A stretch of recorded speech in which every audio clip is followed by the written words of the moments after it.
गुरुर्देवो महेश्वर गुरु साक्षात परब्रह्म तस्मै श्री गुरुवे नमः तस्मै श्री गुरुवे नमः।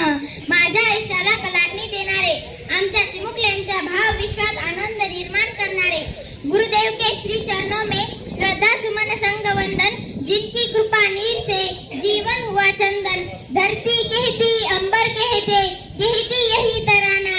गुरु आप ही वो पावन नूर है जिनसे रोशन हुआ जमाना, जिनसे रोशन हुआ जमाना। आपल्या या छोट्याशा विश्वातील विलोभनीय व्यक्तिमत्व असणारे कार्यक्रमाची सुंदरता वाढवणारे, कार्यक्रमाचे प्रमुख पाहुणे, वर्तमानात भविष्याचे नवीन आकार घडवणारे गुरुजन वर्ग, माझ्या बालमित्र मैत्रिणींनो, तसेच रामशास्त्री प्रभूंची लेखणी घेऊन बसलेले तज्ञ परीक्षक, अशा सर्व शिक्षकांना सर्वप्रथम प्रणाम करते मी समृद्धी गाडेकर। तसेच रंगदेवता आणि रसिक प्रेक्षकांना विनम्र अभिवादन करून जिल्हा परिषद केंद्रीय प्राथमिक शाळा सागरगाव आपल्या पुढे एक सुंदर अशी नाटिका सादर करणार आहे।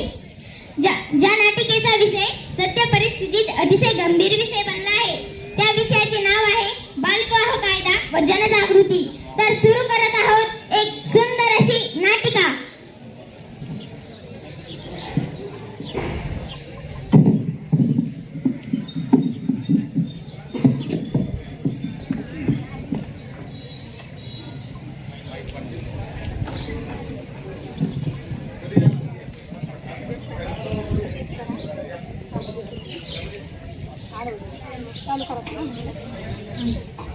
सत्याग्रह मान्य श्री सभापती महोदय पधारे।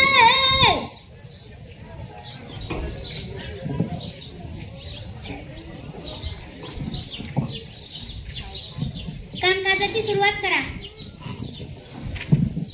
श्री सभापती महोदय, विषय गंभीर आहे पण शासन गंभीर आहे।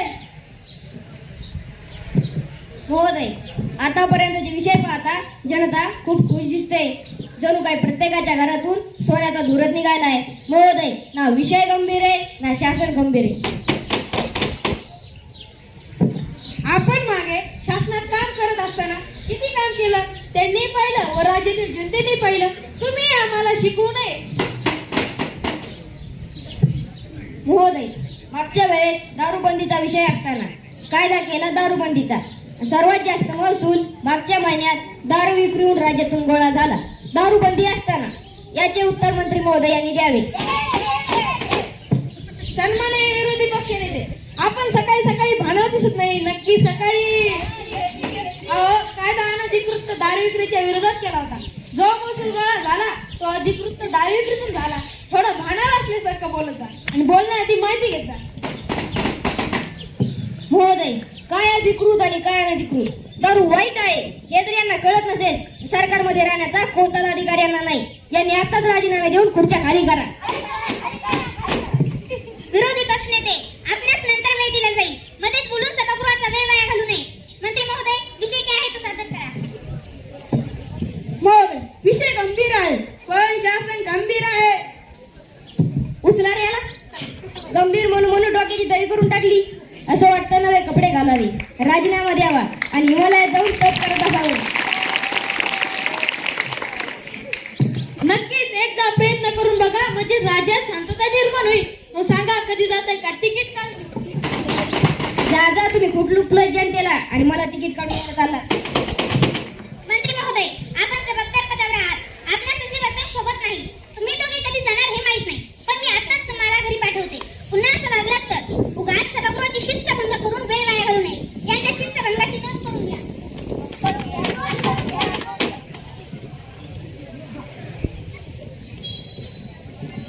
महिला व बालकल्याण मंत्री, आपल्या खात्याशी संबंधित विषय असताना आपण सभागृहात वेळेवर येत नाही, हे अतिशय चुकीचे वर्तन आहे। सभापती महोदय, एका महत्त्वाच्या कार्यक्रमात मला जावं लागलं, त्यामुळे सभापती महोदय क्षमस्व।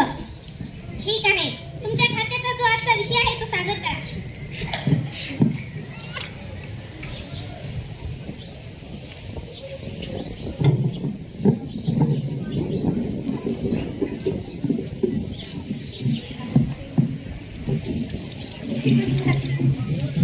सभापती महोदय, आजही समाजात लहान मुलींचे लग्न लावून दिले जातात।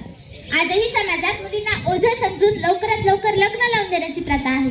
जिथे काही उमलण्याचं असतं, जगातल्या 4 गोष्टी समजून घेण्याचं असतं, ज्या वयात त्यांच्या स्वप्नांना पंख फुटत असतात, अशा लहान वयातच मुलींचे लग्न लावून दिले जातात.